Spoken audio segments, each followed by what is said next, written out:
Hey YouTube, Plink2G here, and today I'm going to show you how to get KC at the Gauntlet. This guide is intended for those looking to have a realistic explanation and learn to get their first KCs.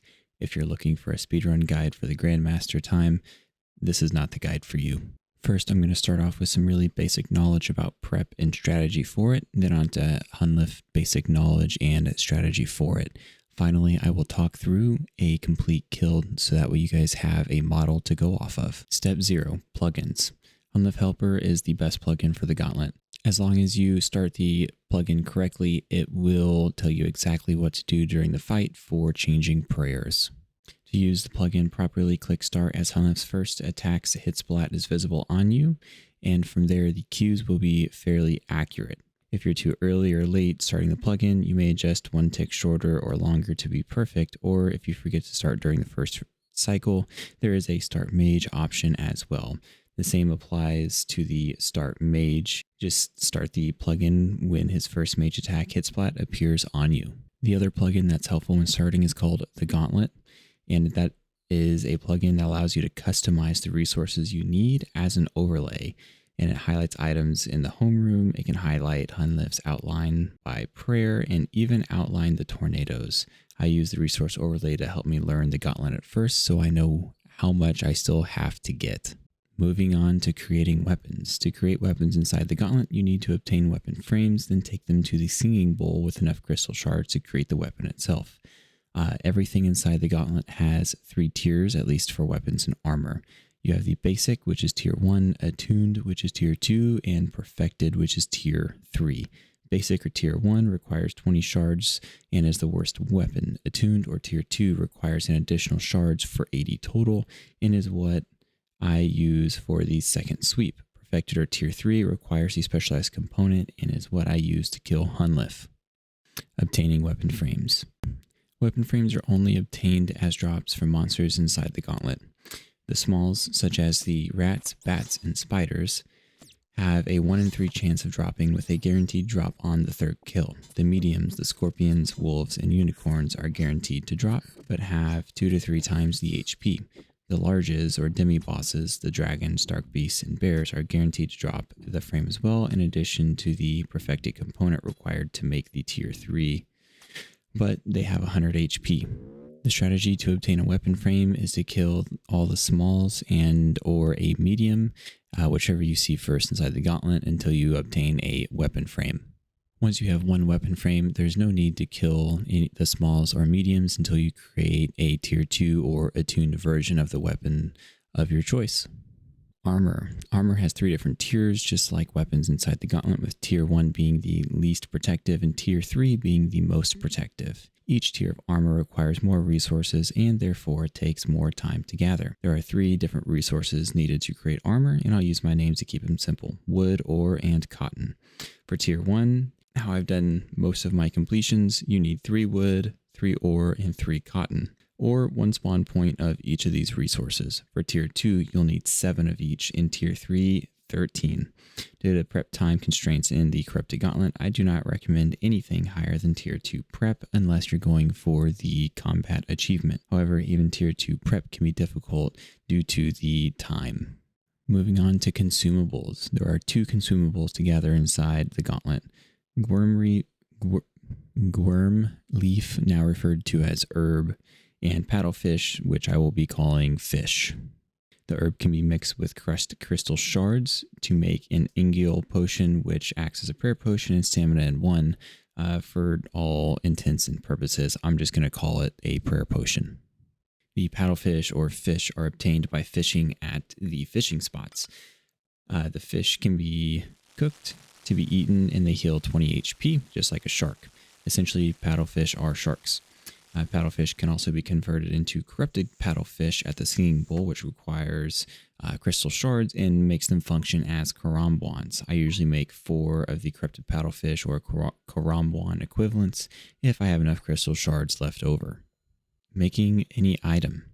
When obtaining resources or killing monsters inside CG, you will obtain crystal shards. This is like your currency to make stuff. These shards are the secondary for your prayer pot and the currency to sing your weapon's armor and to obtain teleports back to the starting room or out of CG itself for hardcores, and to make the Karambwans. To create these items, you must have all the necessary raw materials and enough shards. To make tier 1 armor, 2 perfected weapons, 5 prayer pots, which is overkill, and 4 Karambwans, you will need 420 shards. For tier 2 prep with the same stuff, it'll be 500 shards, and for tier 3 prep, 740 shards. However, as the armor tier increases, your need for food will diminish due to the increased protection. The sweeps. The Gauntlet is a grid of rooms. The home room, which is the room the player spawns inside of, will be connected to Hunleff. The strategy is to go in a small rectangle to gather resources and see where the larges are. Most of the time, you'll have the tier 1 armor prep weapon frame, 2 herbs, and 12 fish with enough shards to make the armor tier 2 weapon and a couple vials in the blue route. If not, I will extend using the white route. If I don't have my base resources at this point, I will walk back to the homeroom and craft my tier 2 weapon, as much armor as I can, and a vial or 2. I will drop the remaining resources as well, so I have as much inventory space to keep gathering fish and herbs as I need them. Remember, once you obtain wood or ore, drop the axe or pickaxe respectively to gain the inventory space. When I go back to the homeroom, I cook my 12 fish and drop them. So that way, again, I have the inventory space to do my second sweep. The second sweep starts by gathering other resources you still need along the way, which includes killing the larges that you found on your first sweep. The goal is to have a perfected bow and staff to make Hunleff as easy as possible when learning. Remember, pray mage against the dragon, ranged against the dark beast, and melee against the bear until it's safe spotted. If on your first sweep there wasn't a dark beast and dragon, head over to the closest area with the larges to sweep those. While running and scanning the rooms for needed resources, I add herbs to the vials of water and crush the crystal shards by using them on the pestle and mortar. Each use gives you the secondary for 1 prayer potion and it stacks. You will not need any more than 5 uses or 50 crushed crystal shards under any circumstance. If you come across 2 dragons, the first dragon will always drop the orb to make the perfected staff, but the second one will roll either a spike or a bowstring, not a duplicate orb. In fact, the only way to obtain a duplicate perfected component is to kill a 4th large. This concept applies to all the larges. Once you have your orb, bowstring, another 12 fish, and any remaining wood or cotton, and at least 4 total herbs, head back to the home room to finish your prep. The easiest way is to hit the teleport that's given to you at the start. The final prep for Hunleff. Cook your remaining fish, craft your perfected weapons, make all your potions and decant them into 4 doses, and then make sure you have all of the fish that you've gathered in your inventory. Again, I like to make 4 Karambwans or corrupted paddlefish, so that way I have 4 combo eats. Hunleff itself is a quite complicated boss because the mechanics are fast-paced and they stack on top of each other quickly, especially during the last third of the fight, or phase 3. With that being said, let's go over the Hunleff mechanics. Hunleff positioning. Before entering the room, do your best to enter when he is all the way in a corner. The rationale is to have as much continuous space to run from the tornadoes while avoiding the disco tiles as possible. Hunleff being in the middle of the room is another obstacle to deal with and makes the disco floor mechanic even harder. If you click and he moves, you can try to position Hunleff by standing under him, but you risk getting stomped, and his movement that way is inconsistent and quite aggravating sometimes. As long as he's no more than 2 tiles away from the edge on one side, the kill will go relatively easy in this department. Attacking Hunleff. Hunleff has protection prayers, and he will change prayers once he has 6 attacks in any style he's not praying against, and he will protect against whatever that 6th attack was. For simplicity's sake, if he's praying magic, hit him with ranged. On the 6th ranged attack, he will switch to protect ranged and block all of the ranged attacks. This forces you to switch to your other weapon, which will be a staff when learning. The disco floor. The 70s called and one of their floors back. The floor in CG and Gauntlet will change colors from normal to a slightly warmer color and then to the brightest color of all. Once the floor turns yellow in CG, you will be dealt damage every tick until you step off the tiles. The time between notification and damage decreases with each phase, frequency increases, and the pattern changes with increased difficulty in each phase as well. The disco floor is what makes CG in particular so difficult and why I do not recommend the halberd when learning. So basically during the first phase it will be the easiest disco floor, the second phase will be a medium difficulty, and the final phase, where the last third of HP, will be the most difficult disco floor because of the pace that picks up. Hunleff's attacks. Hunleff does 4 attacks, then switches styles. If you stand under Hunleff, he will stomp you, adding an attack to the cycle. Hunleff will always start with ranged attacks. They look like shards coming out of him and sound like a bark. He has an audio and visual cue when switching styles.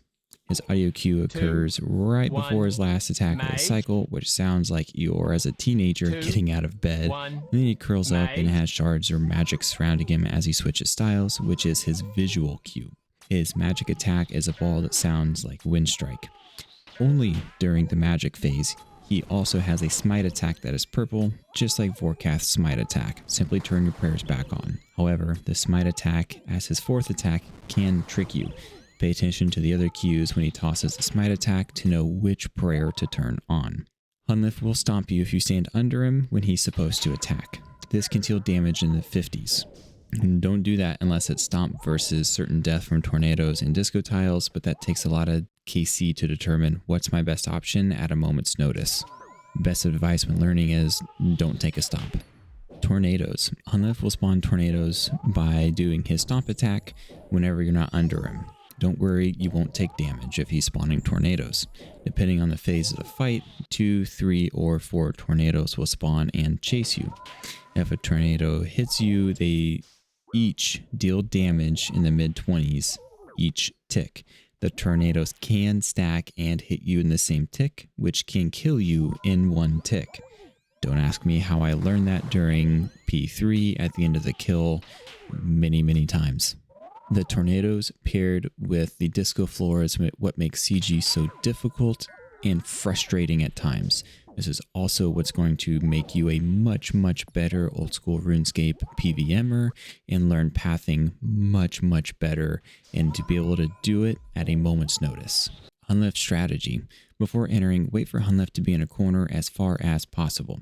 Equip a weapon he's not praying against, pray ranged, and enter. Once his attacks hit splat displays on you, click Start on the Hunleff Helper plugin. Keep an eye on the floor as the disco tiles will start. Once they change color, move off of them. Now, listen to Perp and change prayers when he tells you to. Confirm with his audio Eeyore sound and see his last attack in the air before changing your prayers. After you change prayers to match his attacks, look above Hunleff. His protection prayers should have changed, causing you to stop attacking. Switch weapons and offensive prayers, then get back to hitting the boss. When he stands up on his back legs, he is spawning tornadoes. Start moving as he lands and run away from the tornadoes. When starting, eating while running from the tornadoes is the best strategy. Avoid the disco tiles when Perp tells you, change your prayers, you change your prayers. And now let's voice over a run for you guys. So we enter the Corrupted Gauntlet and we spawn in the homeroom. Gonna immediately start doing my first sweep. Now this is the cotton plant. I'm going to pick it to completion, and then I'm going to kill these smalls until I get a weapon frame. I'm gonna pick up any shards that they drop, and I'm just going around the room in the most efficient fashion that I can do to save time here. And just gathering the resources that I need. So for me, I have all the cotton I need. Once I mine this, I will have all the ore that I need, and then I'll drop the pickaxe. For whatever reason here, I did not kill the second small. That is actually a mistake by me. And I'm going to finish these fishing spots until I get to 12 fish. And each spot will give you 4 fish total, so you can count. And there's also the audio cue with it if you're an audio person as well. That little stutter was a mistake by me as well. That is wasting prep time. So now I found my wood, and I'm going to get my 3 wood. And now I'm going to kill the small. I could have done that sooner. I guess it doesn't really matter, but would have been better to do it sooner, so that way I did not waste prayer. And here, so they can drop other stuff besides weapon frames. That's just a bonus. Don't count on that. So now I have my 2 herbs. Now I'm looking for, and here we go. I have my medium, which is going to drop me a weapon frame. Now those 2 rooms that are to the south of where I am now that I already opened, Dimmies can spawn there, or the larges can spawn there. So that is why I opened those, to see if there was anything there. And I'm doing the same thing now. I know that one's a bear, so I can come back and potentially kill that. Because I got a alternate teleport, or another teleport, I just hit that instead of walking back and opening that final room to complete the full first sweep. I had everything that I needed to make my tier 2 weapon and tier 1 armor at first. Now I'm cooking my fish, and I'm going to fill up my vials that I made. And then I'm going to drop all 12 of my fish, so that way I can have more inventory space. And me personally, this is a preference by me, probably not necessary. I usually kill 1 medium if I can, so that way I have the extra shards and I'm not struggling at the end for shards. So now I'm going to go through and I'm going to kill my first large. I always kill the first large that I find, because depending on my mood, with experience, you can do halberds for your KC. However, I don't recommend that for newbies. Here I am just picking up the frame because I'll need that to make a new weapon, since I already have the bow, and the perfected spike as my perfected weapon, just in case I have a hard time finding enough to make the perfected staff and bow. I just want to have options. And along the way, I'm finding the fishing spots to do the total of 24 fish. I do the 12 on the first sweep and 12 on the second. And if you notice, as I walk, I crush my shards, I put my herbs in the vial, and as I'm attacking stuff in that downtime in between, I am decanting potions to help free up inventory space and save time. When you're learning, you don't have to get that super anal about it, but as you get more experience in KC, you will see that that is a viable option. Another thing that is kind of cool is you can use the vial of water on the fishing spots to fill it up with water. No, you won't get dysentery or anything from doing that like you would in real life. Once you have a total of like of the 50 crystal shards, you can actually drop the pestle and mortar to free up even more inventory space if you kind of fumbled it by not dropping all of your cooked fish or your resources, your wood, ore, and cotton, because you didn't have enough shards to make all of the armor at first. And here we actually found the dark beast to give us the corrupted bowstring, and I think here I'm probably just looking for 1 more herb at least. You can get by with 3 3-dose pots as long as you have a decent amount of prayer left. And then I think here, yeah, I'm just being super weird and looking for a final worm leaf or herb. Totally unnecessary, to be honest with you. If you're needing 3 full prayer potions, that means you don't have enough DPS to really be doing Gauntlet. If you need 12 doses, you're struggling and you're having a really, really bad day. I could have just hit the teleport seed that is in my inventory, but I'm just cooking my fish, so that way I can go to the singing bowl. I can create my perfected weapons of my choice, which I'm looking to be staff and bow. I made an extra vial so I could make my 5th potion, which is again completely unnecessary. Just for time's sake, I'm going back and forth, picking stuff up in an efficient manner. I have my full inventory. I'm going back to the singing bowl to make my Korambwans. I make 4 of them. And then now I'm going over to the entrance, so that way when Hunleff's in a good spot, I can enter, which he is moving. Just be careful whenever you go in because he loves to move. That's a good enough spot for me. And you can also do a drag trick. And I started Hunleff Helper right as the attack hit me, so that way I know he's in a common cycle. And here you see he was against the wall on 1, and then he was 2 tiles away on another. As you get more KC, you'll be able to drag him away from that corner in a way that benefits you. And as we keep going, I'm just running away from the tornadoes, eating as it goes, and trying to DPS. When you're learning, don't worry about DPSing during the tornadoes. If you're eating, just make sure you do not get hit by the tornadoes. That purple attack was his smite attack. As you saw, it turned off my prayers. I just turned them back on. And I believe he makes a special noise for that as well. As he changes prayers, I'm changing weapons. And again, with the tornado, just focusing on running away from the tornadoes to not take that damage. Because I don't have Augury unlocked, I'm using Steel Skin and Mystic Might. There's the Smite again. Just turn my stuff back on. You see those shards. He's changing prayers. And again, you're at this point, you've heard the Eeyore sound. So his Eeyore sound signals his last attack of that cycle. Use more tornadoes, and now I clicked so that way I understand, or I can kind of get in rhythm for the tick cycle of the game, so I don't get tagged by the tornadoes, because right now all 3 of those tornadoes are actually stacked on top of each other, and if I got hit by that tornado stack, that would be 3 tornado damages, and I could die in one tick. So that's why it's super important during the 2nd phase and the 3rd phase of the fight to not get hit by those tornadoes. He changed prayers, so I'm changing weapons. He's changing styles, so I change my prayers. Whenever you're learning, camp at least 50 HP, so that way you have a buffer, preferably 60 or 70.